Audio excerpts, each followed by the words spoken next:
Everybody, welcome to today's beach report. We are in Tampa, Florida. Again, I'm thinking that every time my daughter visits me, I want her to fly into Tampa because I love this city. I'm new to it. I've never lived here. I really just started getting to know the city in the past year, visiting every now and then. But this area is very special. It's called Hyde Park, and it is adorable. Shopping, lunch. We just had lunch at an Italian restaurant right down the street. Oh my gosh, it was so delicious. And such a great place. People are literally lined up to get in before they even opened.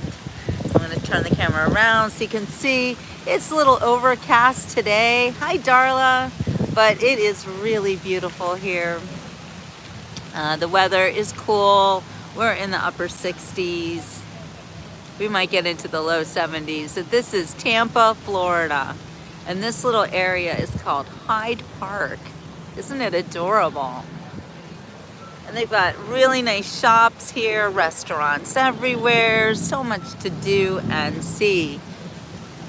And free parking. That's right. My daughter found a parking lot, like a parking lot building, and it was complimentary parking. So that is always a bonus in any kind of little town. 44 degrees sounds wrong and cold, Darla. When are you moving to Florida?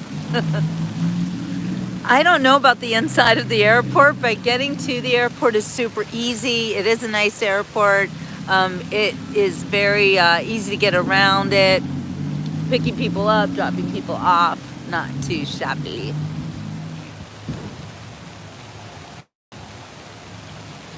So we're just gonna walk around a little bit today and check out the sights and the sounds of Hyde Park in Tampa, Florida.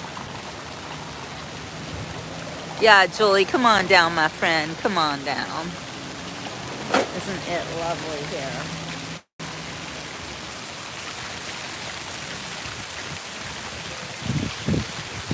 I'm going to give you a little history lesson, as I love to do, because the beach report is always as educational as possible. Hey, Kokmos. So according to this little sign here, which I'm going to read to you and let you guys see everything, Hyde Park began on February 13th in 1886 when O.H. Platt of Hyde Park, Illinois, subdivided 20 acres and named it after his hometown. Right here. Okay. By 1910, Hyde Park, with its Georgian and Mediterranean estates, had become the most desirable and glamorous residential section of Tampa. In the 1840s, the first American pioneers to, quote-unquote, cross the river and settle the area were W.T. Haskin, William A. Morrison, James M. Watrous, Robert Jackson, and Captain Joseph Moore. Actually, the first settlement in Hyde Park was Spanish Town Creek, which consisted of a small fishing village, a cluster of palmetto huts, dating to the Second Spanish period, 1783 to 1821. So this place looks brand new, but actually, 1886, wow, that was more than 100 years. No, yeah, well more than 100 years ago. Jill doesn't know her math, but 1886, that's a dang long time ago.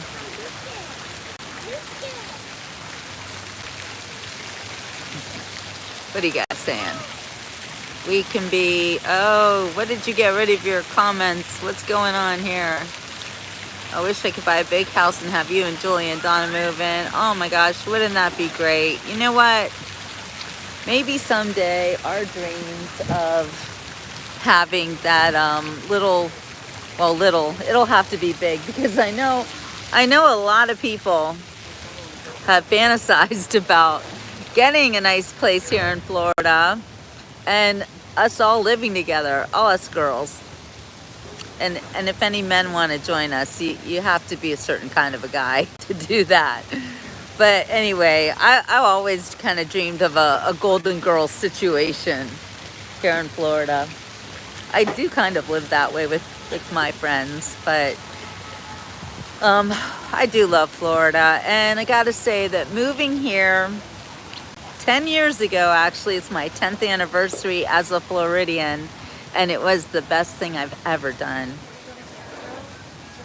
You have 2 coffees. Why do I have 2 coffees? They're small, so we got you 2. Okay.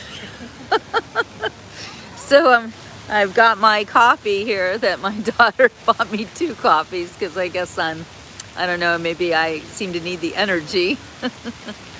Jack Tripper. Who's Jack Tripper? Oh, Jack Tripper, right, Julie. Yes. Yeah, Jack Tripper. He would have been good. Let's see how this coffee is. Capital One coffee. It's pretty good. So I'm on day 9 since my tooth extraction. I feel awesome.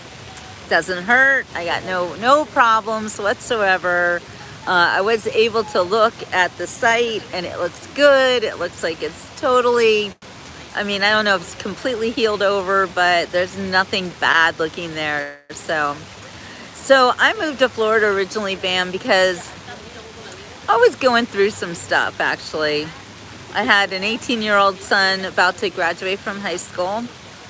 I had a boyfriend at the time who I thought I was going to live with him, and when he said no, he didn't want to live with me. He thought I should get an apartment down the street or something.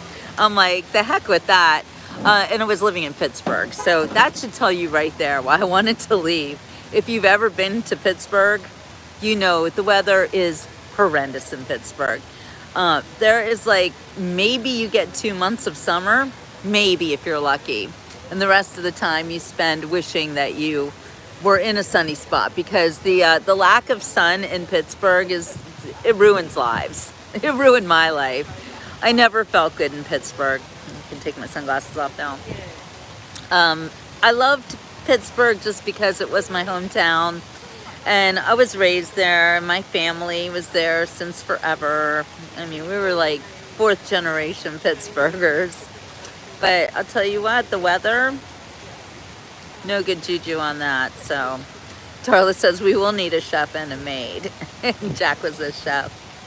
Absolutely. So anyway, yeah, so there was that boyfriend who just, he was a nowhere man, by the way. And maybe he's watching now. I don't know. I really don't care. Anyway, I left the nowhere man, and I will never ever forget. It was February 15th. Like, this is blazoned in my mind. So we're literally 10th anniversary. February 15th. The temperature in Pittsburgh was it's only like 4 degrees. And I drove my car until my temperature in the car said 82. And I'm like, now I'm home. I just went south, south, south. Yes, Bam, I did live in New York for 3 years, I believe it was. I lived in Staten Island for 3 years, and I loved Staten Island. That was back during my television writing days. I was a writer for Nickelodeon Television. I also worked at Rolling Stone magazine as a proofreader, which was really exciting and fun. Always fun to work at the Rolling Stone magazine office. That was exciting. Really cool place. But I was down in the dungeon with the famous editor Sid Holt. And that dude, man, he was intense. Anyway, I did love my New York City days, but I'm really not a city girl.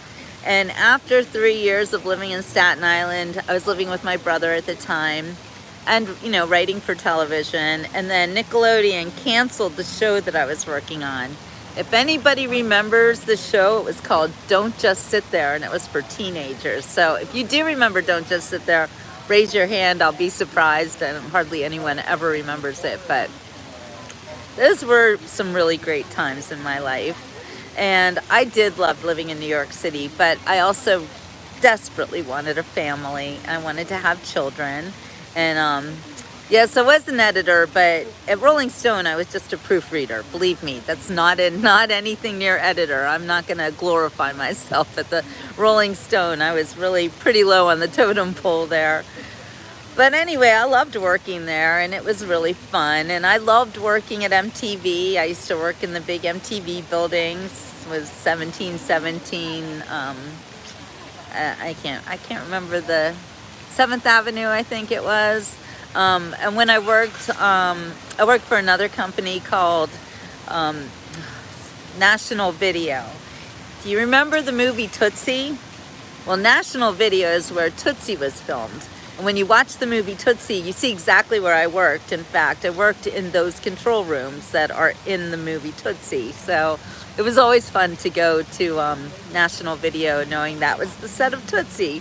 Anyway, it was so much fun to work in television, and I absolutely loved it. But like I said, there came a point where I wanted to have children, and I really didn't want to raise New York City babies. So I actually went to Europe for a month on a Eurail pass. Changed my life, and ended up meeting my future ex-husband. But I did have my children in Switzerland. They were born there, and I really needed to escape America for several reasons. Another reason was because my parents that adopted me and the parents that gave me up for adoption were really getting on my nerves. High music therapy, and they were kind of hounding me, and I just wanted to get out. I just had to leave America. I couldn't. I also noticed that everybody was getting fat and sick from the food, and I suspected that Americans were being poisoned, literally poisoned by our food. And now you know I was right. I'm writing the sequel to my book, Do You Think About Me on My Birthday, which actually is about my experiences moving to Switzerland, and will explain everything about why I left America when I did, and what it was like to move to another country and raise my babies in a country where I didn't even know the language. But I did become a Swiss citizen eventually, so I got with the program. You know, when they talk about immigration and illegal immigrants and all that stuff, I'm kind of, I wouldn't say I'm an expert, but in the way that I have the experience. I did leave my country. I did move to another country, Switzerland, which is a very difficult country to infiltrate. In fact, you don't just like walk into Switzerland, you know, you have to have a visa, you have to have a reason.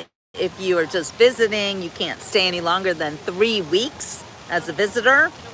I learned both German and Swiss German because it was funny when I first moved there, all the Swiss told me that I had to go to the Migroschule and learn German.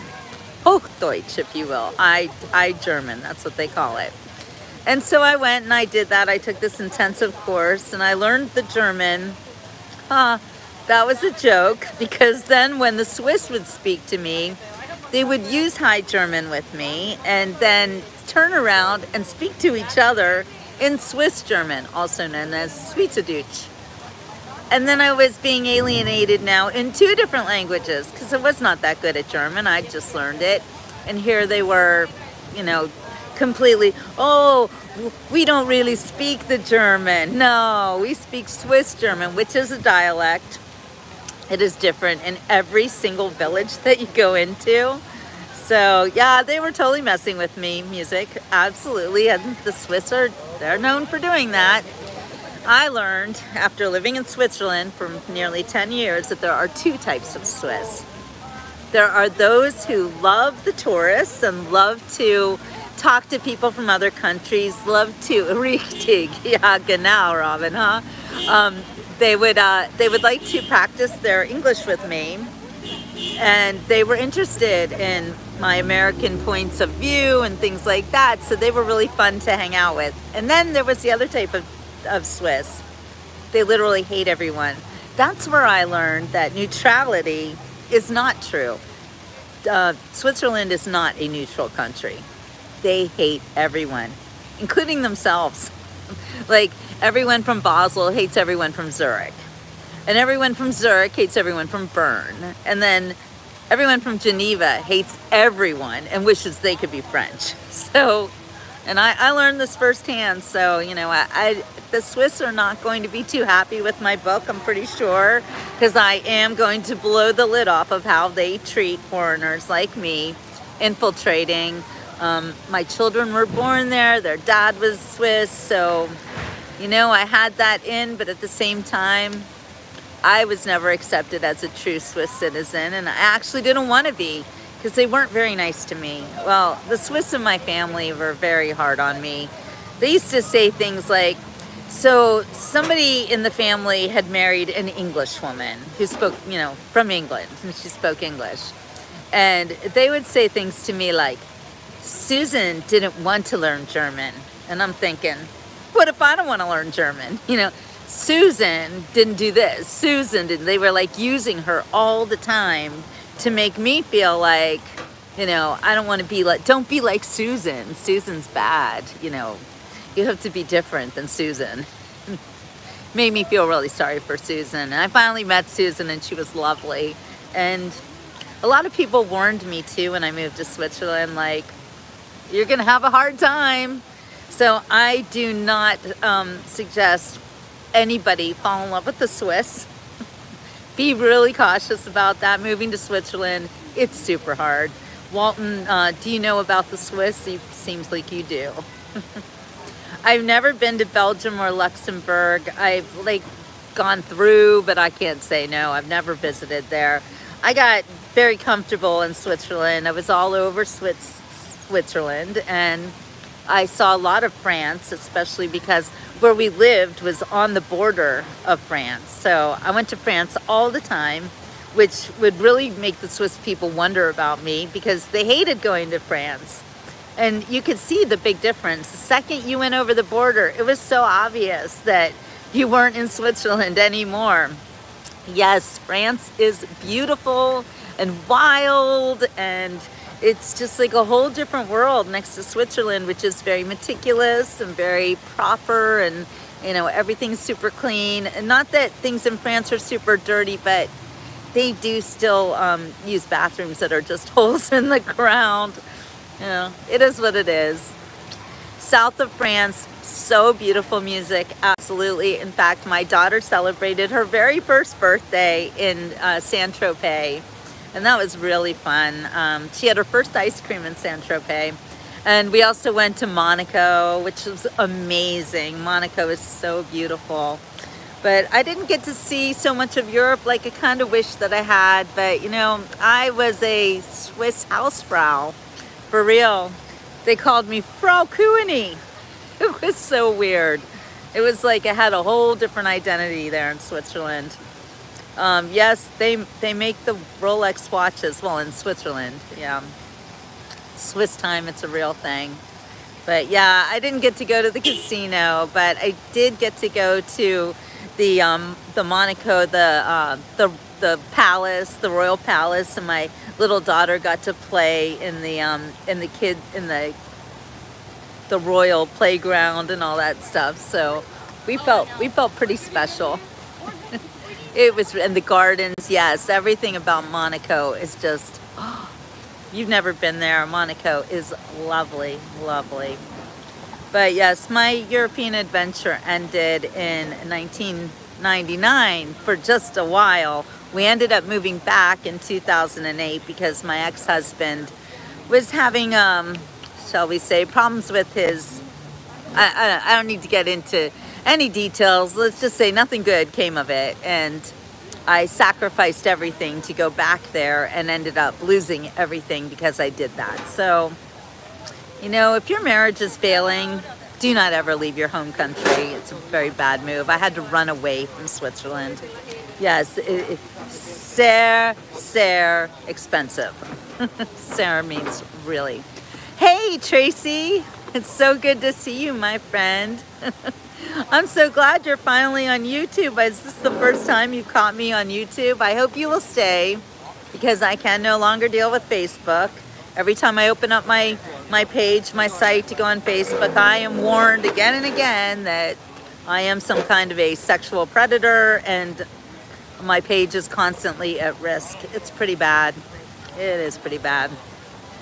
Yeah, Robin, I went through some really, really bad years, but now I'm out. I'm good. I'm not going back to Switzerland. My daughter was married there this past summer, and I saw the pictures. No, she was married here in America, like legally, and then, you know, they had a destination wedding situation. I don't blame her, you know, she was born there. It's her country, so, but it was good. I love that she was able to celebrate her wedding with all her friends over there, but I was here, so I'm so happy to see you, Tracy. For those of you who don't know, Tracy's one of my longtime Facebook followers from Australia. She's the one who taught me that Australia is actually 12 hours ahead of Florida. So I always, whenever I see her, I always say she's Tracy from the future. She lives 12 hours ahead of me. So it's 12:44 here, and Tracy, you're up late tonight. It's almost 1 o'clock in the morning. Am I right? I'm doing it right, right? I'm so happy to see you. Yeah, I have my little coffee, my little Capital One coffee. Trying not to get it on my top. I'm not allowed to use straws. My doctor said I have to wait 3 weeks after my tooth extraction to use a straw. That's like, seems like a long time, but I want to be healthy. I want my teeth to look good. So I've been following doctor's orders to a T, and I feel great. I actually was on a liquid diet, music, but today at this Italian restaurant, I had 2 meatballs and sauteed spinach, which is all soft food. So I'm not on a liquid diet anymore, but I am on a soft food diet, which I likely should be on for the rest of my life, because these teeth maybe aren't long for the world. I don't know. I just know that I really have to work hard now to preserve the few teeth that I have left. Well, not few. I have most of them. I've lost 3, and that's too many. So thank you, Robin. I used to have a perfect smile, but yeah, now I look like someone kicked my ass, or maybe I got the better of them. Who knows? No, I'm just going to take it like this is my new, I've got the good side and I got the bad side. Bam, that's it. Wear your night guard. So I have a night guard. I can start wearing it again tomorrow. You're supposed to take 10 days off when you have a tooth extraction. That's fine. I will begin wearing my night guard again tomorrow night, and I'm not ever going to sleep without it. Never, never, never again. And that's the reason I've lost all these teeth, is because of bruxism. But thank you. Thank you guys for making me feel good about it. You know, I was pretty worried and upset, as you know, that I was losing a tooth that is almost in the front of my face, but it's okay, right, music? I'll be all right. I still got my smile, which is, you know, this has gotten me through a lot. Actually, it's funny, when I lived in Switzerland, the people there have really bad teeth. And I found out why, actually. But they used to stop me in the street to ask me about my teeth. It was crazy. Yeah, you too, Julie. I know you're my sister from another mister. But when I was raising my kids in Switzerland, and they were, you know, little ones, and I took them to the dentist, and the dentist was like, "Why are you bringing your children here?" And I was like, "It's time for pediatric dentistry, you know, clean their teeth." And she says to me, "We don't do that with children." And then I said, "Oh, that explains it. That's why everybody has such bad teeth." And they do. They have really bad teeth in Europe. England, Switzerland, those people can't get a handle on their dental hygiene whatsoever. I don't know why, but that was always my kind of crowning glory, was the teeth. Yeah, Tracy, you too. Yeah, you guys, we all have to wear our night guards without fail. It's so important, more important than I ever thought. And I'm so glad to see that my daughter, who is, you know, only in her 30s, she already has a night guard. So good for her, because let me be a cautionary tale. Yeah, yes, it probably does take weeks to get an appointment with dentists in the UK. It's bad. And another weird thing was, in Switzerland, there was, all of the dental hygienists were American. It was really weird. It was like they were all, you know, brought over there for some crazy reason, but I don't know. I liked it. They were nice. They were nice. Yeah, it does help with jaw pain. And also, if you've lost some teeth, the night guard will help keep the teeth in the right place. So it's a lot. Yes, Robin, dentist print money. Yeah, what is that? Drill, bill, and bill. Yeah, not nice, not nice. I am going to check out a biological dentist in the next month or so, after I have another appointment for this.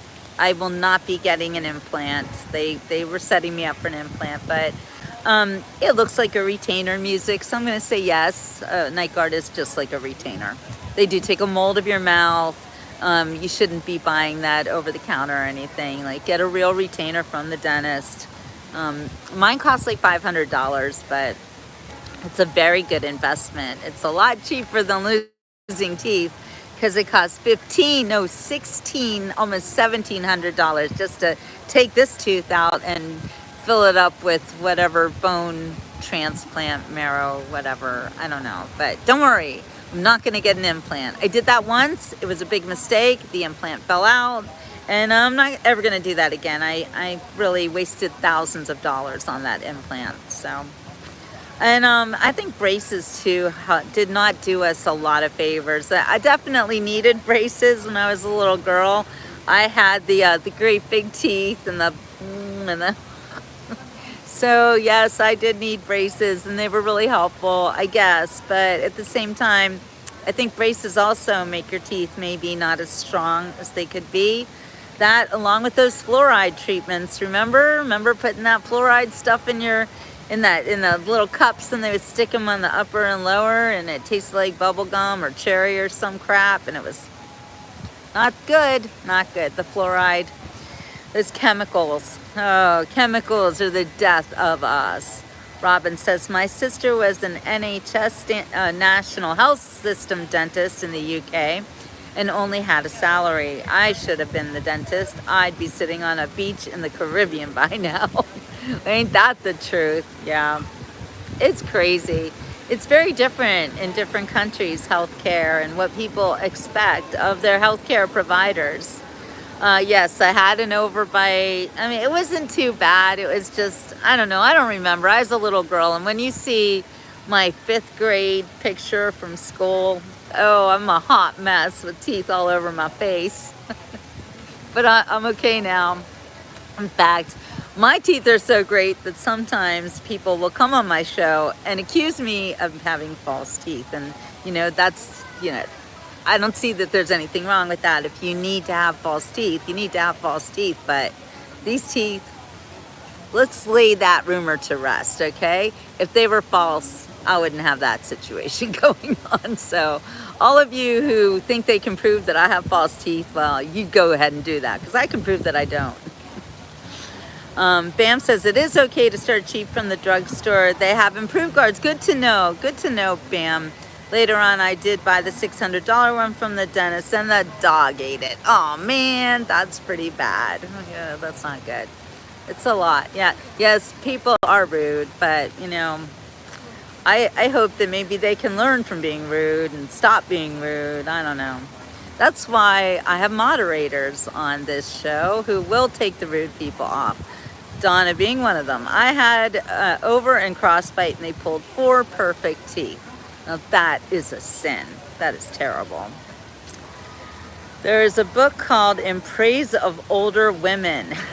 Read it. Yes, read it, boys, because I'm going to be 60 this year, and it makes me very sad and also disappointed when people, and I'm sure they're mostly men, that come on and say stuff to me that is so disrespectful, and bring out that OnlyFans stuff, which, I think if you're doing OnlyFans, I'm really sorry for you, because you're basically selling yourself to a bunch of disgusting, men.